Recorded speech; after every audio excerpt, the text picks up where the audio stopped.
Hello നമസ്കാരം. Insight 360 എല്ലാവർക്കും സ്വാഗതം. ഇതൊരു പുതിയ സ്കോളർഷിപ്പിന്റെ അപ്ഡേഷൻസ് ആയിട്ടാണ് ഞാൻ വന്നിരിക്കുന്നത്. ആർക്കൊക്കെയാണ് ഈ ഒരു സ്കോളർഷിപ്പിന് എലിജിബിൾ ആയിട്ടുള്ളത്, എത്ര എമൗണ്ട് ആണ് ഈ ഒരു സ്കോളർഷിപ്പിലൂടെ നിങ്ങൾക്ക് ലഭ്യമാകുക എന്നതിനെ കുറിച്ചുള്ള എവറിത്തിങ് നമുക്ക് ഈ വീഡിയോയിൽ നോക്കാം. ഇൻസൈറ്റ് 360യുടെ യൂട്യൂബ് ചാനൽ എല്ലാവരും ഒന്ന് സബ്സ്ക്രൈബ് ചെയ്യുക, അതോടൊപ്പം തന്നെ ഫോളോ ചെയ്യുക. നിങ്ങളുടെ ഫ്രണ്ട് സർക്കിളിൽ കൂടിയും ഈ ഒരു വീഡിയോസ് എല്ലാം ഒന്ന് ഷെയർ ചെയ്യുക. നമുക്ക് എന്താണ് ഈ സ്കോളർഷിപ്പ് എന്നുള്ളത് നോക്കാം.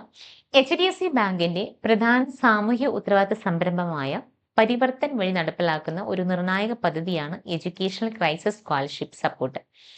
ഈ ഒരു പ്രോഗ്രാമിലൂടെ അർഹതയുള്ളതും സാമ്പത്തികമായി ബുദ്ധിമുട്ടുള്ളതുമായ വിദ്യാർത്ഥികളെ പിന്തുണയ്ക്കുന്നതിനാണ് ഈ ഒരു സ്കോളർഷിപ്പ് രൂപകൽപ്പന ചെയ്തിരിക്കുന്നത്. 1ാം ക്ലാസ് മുതൽ ബിരുദാനന്തര ബിരുദം വരെയുള്ള വിദ്യാർത്ഥികൾക്ക് ഈ പദ്ധതിയിലൂടെ സഹായം ലഭ്യമാകും. നിങ്ങളുടെ വിദ്യാഭ്യാസ യാത്രയിലെ എല്ലാ എൻട്രൻസ് പരീക്ഷാ തയ്യാറെടുപ്പുകൾക്കും, സ്കോളർഷിപ്പ് അപ്ലിക്കേഷൻസുകൾക്കും, അപേക്ഷാ നടപടികൾക്കും, കരിയർ ഗൈഡൻസിനും ഇത്തരത്തിലുള്ള എല്ലാ ന്യൂ അപ്ഡേഷൻസിനുമായിട്ട് ഞങ്ങളുടെ സ്വന്തം ഇൻസൈറ്റ് 360 മൊബൈൽ ആപ്പ് ഇപ്പോൾ തന്നെ നിങ്ങൾക്ക് ഡൗൺലോഡ് ചെയ്യാം.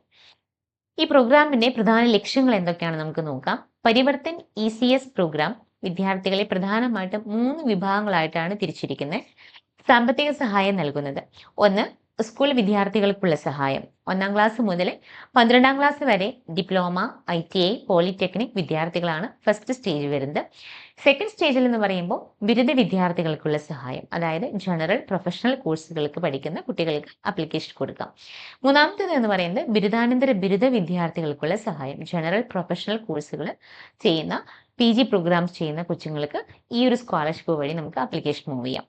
ഓരോ വിഭാഗത്തിനും അതിന്റെ അർഹതയും സ്കോളർഷിപ്പിന്റെ തുകയും കാര്യത്തിൽ വ്യത്യാസങ്ങളുണ്ട്. അതെന്തൊക്കെയാണെന്ന് നമുക്ക് നോക്കാം. സ്കൂൾ വിദ്യാർത്ഥികൾക്കുള്ള ECS പ്രോഗ്രാം 1ാം ക്ലാസ് മുതൽ ഡിപ്ലോമ വരെയുള്ള കുട്ടികളാണെന്നുണ്ടെങ്കിൽ യോഗ്യതാ മാനദണ്ഡം വിദ്യാർത്ഥികൾ നിലവിൽ 1ാം ക്ലാസ് മുതൽ 12ാം ക്ലാസ് വരെ പഠിക്കുന്നവരോ അല്ലെങ്കിൽ ഡിപ്ലോമ, ITI, പോളിടെക്നിക് കോഴ്സുകൾ ചെയ്യുന്നവരോ ആയിരിക്കണം. മുൻ യോഗ്യതാ പരീക്ഷയിലെ കുറഞ്ഞത് ഒരു 55% മാർക്ക് ഈ കുട്ടികൾ നേടിയിട്ടുണ്ടായിരിക്കണം. ഈ കുടുംബത്തിന്റെ വാർഷിക വരുമാനം എന്ന് പറയുന്നത് 2.5 ലക്ഷം രൂപയിൽ കുറവായിരിക്കണം. കഴിഞ്ഞ 3 വർഷത്തിനുള്ളിൽ വ്യക്തിപരമായോ അല്ലെങ്കിൽ കുടുംബപരമായോ കടുത്ത സാമ്പത്തിക പ്രതിസന്ധി നേരിട്ടവർക്ക് മുൻഗണന ലഭിക്കുന്നതാണ്.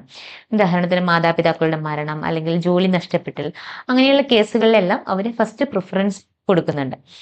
ഇനി 12ാം ക്ലാസ്സിന് ശേഷം ഡിപ്ലോമ കോഴ്സ് ചെയ്യുന്നവർക്ക് മാത്രമേ സ്കോളർഷിപ്പിന് അർഹതയുണ്ടായിരിക്കുള്ളൂ. അത് നിങ്ങൾ പ്രത്യേകം ശ്രദ്ധിക്കേണ്ട ഒരു കാര്യമാണ്.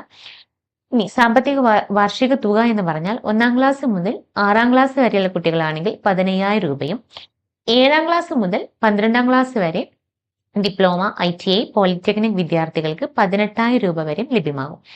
ബിരുദ വിദ്യാർത്ഥികൾക്കുള്ള ECS പ്രോഗ്രാം യോഗ്യതാ മാനദണ്ഡം നമുക്ക് നോക്കാം. BCom അല്ലെങ്കിൽ BSc പോലെയുള്ള ജനറൽ ബിരുദ കോഴ്സുകൾ, BTech, MBBS, LLB, BArc, nursing പോലെയുള്ള പ്രൊഫഷണൽ കോഴ്സുകൾ അംഗീകൃത സ്ഥാപനങ്ങൾ ചെയ്യുന്നവരായിരിക്കണം. മുൻ യോഗ്യതാ പരീക്ഷയിൽ കുറഞ്ഞത് ഒരു 55% മാർക്ക് നിങ്ങൾ നേടിയിട്ടുണ്ടായിരിക്കണം.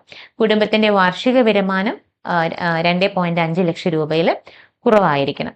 കടുത്ത സാമ്പത്തിക പ്രതിസന്ധി നേരിടുന്നവർക്ക് മുൻഗണന ഉണ്ടായിരിക്കും. സാമ്പത്തിക സഹായം എന്ന് പറയുന്നത് ജനറൽ ബിരുദ വിദ്യാർത്ഥികൾക്ക് ഒരു 30,000 രൂപയും, പ്രൊഫഷണൽ ബിരുദ വിദ്യാർത്ഥികളാണെങ്കിൽ 50,000 രൂപയാണ് ലഭ്യമാക്കുക. ഇനി ബിരുദാനന്തര ബിരുദ വിദ്യാർത്ഥികൾക്കുള്ള ECS പ്രോഗ്രാം നമുക്ക് നോക്കാം. ഇതിനുള്ള യോഗ്യതാ മാനദണ്ഡം എന്ന് പറയുന്നത് MCom തുടങ്ങിയ ജനറൽ പോസ്റ്റ് ഗ്രാജുവേറ്റ് കോഴ്സുകൾ, MTech അല്ലെങ്കിൽ MBBS പോലെയുള്ള പ്രൊഫഷണൽ പോസ്റ്റ് ഗ്രാജുവേറ്റ് കോഴ്സുകൾ ചെയ്യുന്നവരായിരിക്കണം.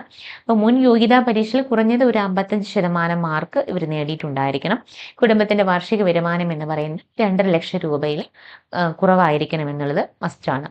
അതുപോലെ കടുത്ത ഒരു സാമ്പത്തിക പ്രതിസന്ധി നേരിടുന്നവർക്ക് ഇതിനകത്തൊരു മുൻഗണന ലഭിക്കുന്നുണ്ട്.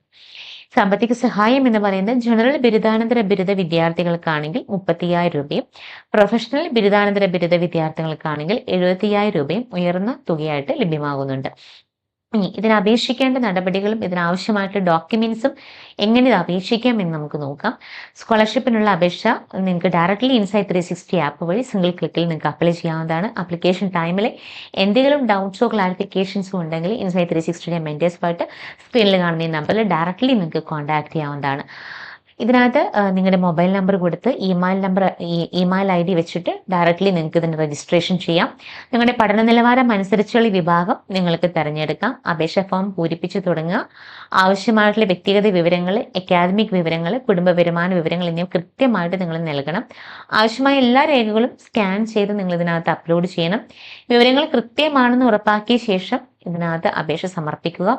ആവശ്യമായ പ്രധാന രേഖകൾ ID proof, Aadhaar card, pan card പോലെയുള്ളവ, അതുപോലെ വിലാസം തെളിയിക്കുന്ന രേഖകൾ, ഡ്രൈവിംഗ് ലൈസൻസ് അല്ലെങ്കിൽ വൈദ്യുതി ബില്ല് പോലെയുള്ള എന്തെങ്കിലും ഒരു ഡോക്യുമെന്റ്സ് വയ്ക്കുക. വിദ്യാഭ്യാസ രേഖ എന്ന് പറയുമ്പോൾ മുൻ യോഗ്യത, പരീക്ഷയിലെ മാർക്ക് ഷീറ്റ്, കുറഞ്ഞത് ഒരു 55% മാർക്ക് നിർബന്ധമാണ്. വരുമാന സർട്ടിഫിക്കറ്റ്, കുടുംബത്തിന്റെ വാർഷിക വരുമാനം 2.5 ലക്ഷം രൂപയിൽ കുറവാണെന്ന് തെളിയിക്കുന്ന സർക്കാരിന്റെ ഒരു വരുമാന സർട്ടിഫിക്കറ്റ് ഉണ്ടായിരിക്കണം. നിലവിൽ പ്രവേശന രേഖ എന്ന് പറയുമ്പോൾ അധ്യയന വർഷ സ്ഥാപനത്തിലെ എൻറോൾ ചെയ്തതിന്റെ തെളിവ് അല്ലെങ്കിൽ ഫീസ് അടച്ചതിന്റെ റെസിപ്റ്റ്, അതിന്റെ ID കാർഡ്, ബോണിഫൈഡ് സർട്ടിഫിക്കറ്റ് എന്തെങ്കിലും ഒന്നും നമ്മൾ സബ്മിറ്റ് ചെയ്യേണ്ടതായിട്ട് വരും. പിന്നെ നമുക്ക് ബാങ്ക് പാസ്ബുക്ക്, വിദ്യാർത്ഥിയുടെ ബാങ്ക് അക്കൗണ്ടിന്റെ വിശദ വിവരങ്ങൾ നമ്മൾ നൽകണം. അതുപോലെ മാതാപിതാക്കളുടെ മരണ സർട്ടിഫിക്കറ്റ് അല്ലെങ്കിൽ ജോലി നഷ്ടപ്പെട്ടതിന്റെ കത്ത്, മറ്റ് സാമ്പത്തിക ബുദ്ധിമുട്ടുകൾ തെളിയിക്കുന്ന രേഖകൾ ആവശ്യമാണെങ്കിൽ നിങ്ങളത് സബ്മിറ്റ് ചെയ്യേണ്ടതായിട്ടുണ്ട്. ഈ ഒരു സ്കോളർഷിപ്പിന് അപ്ലൈ ചെയ്യാനുള്ള ലാസ്റ്റ് ഡേറ്റ് എന്ന് പറയുന്നത് December 31 ആണ്. എൻഡ് ഡേറ്റിലേക്ക് നിൽക്കാതെ എത്രയും പെട്ടെന്ന് നിങ്ങൾ ആപ്ലിക്കേഷൻ മൂവ് ചെയ്യുക. HDFC bank Parivartan ECS programme സാമ്പത്തിക പ്രതിസന്ധി കാരണം പഠനം പാതി വഴിയിൽ ഉപേക്ഷിക്കാൻ നിർബന്ധിതരാകുന്ന മിടുക്കരായ വിദ്യാർത്ഥികൾക്ക് ഒരു രക്ഷാ കവചമാണിത്. 1ാം ക്ലാസ്സിലെ കൊച്ചുകുട്ടികൾ മുതൽ ഉന്നത നിലവാരത്തിലുള്ള പ്രൊഫഷണൽ ബിരുദാനന്തര ബിരുദം ചെയ്യുന്നവർക്ക് വരെ ഈ ഒരു പദ്ധതിയുടെ പ്രയോജനം ലഭ്യമാകുന്നുണ്ട്. അപ്പോൾ കൂടുതൽ വിവരങ്ങൾക്കായിട്ട് ഈ വീഡിയോയ്ക്ക് താഴെ നിങ്ങൾക്ക് കാണുന്ന നമ്പറിൽ കോൺടാക്ട് ചെയ്യാം. Insight 360യുടെ social media page follow ചെയ്യാം. ഡയറക്റ്റ്ലി ഇൻസൈറ്റ് 360 മെന്റേഴ്സുമായിട്ട് നിങ്ങൾക്ക് സംസാരിക്കാവുന്നതാണ്.